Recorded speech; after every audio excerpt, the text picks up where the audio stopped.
పెహల్గాం దాడుల గురించి స్పందించండి అనేసి ఇన్స్టాగ్రామ్ లోని యూట్యూబ్ లోని నాకు కమెంట్స్ అయితే వచ్చాయి.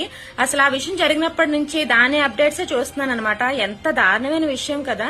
అసలు ఒక మతం, అసలు మీ మతం ఏంటి, హిందువులా అనేసరికి చంపేశారంటే ఇంకంతకన్నా దారుణమైన విషయం అయితే ఉండదు. మతం అంటే మనుషుల్ని బ్రతికించడానికి ఉండాలి గానీ ఇలా చంపుకోవడానికి కాదు కదా. ఇంకొక విచిత్రమైన విషయం ఏంటంటే ఒకే మతానికి చెందిన వాళ్ళు అక్కడ అంతమందిని చంపేస్తే అదే మతానికి చెందిన వాళ్ళు మిగిలిన వాళ్ళందరినీ ప్రాణాలు రక్షించి వాళ్ళకి వాటర్, వాళ్ళ సొంత డబ్బులతోనే అన్నపానీయాలు అన్ని కూడా అందించి చాలా ఇంటికి క్షేమంగా చేరుకున్నంత వరకు వాళ్ళు చూసుకున్నారు. అంటే అక్కడ మతానికి తప్ప మనుషులకి తప్ప ఏ మతంలోనైనా గుడ్ బ్యాడ్ రెండు ఉంటాయి, మంచి చెడు రెండు ఉంటాయి. సో మంచిని తీసుకొని పక్కవాడికి సాయం చేసేదే నిజమైన మతం.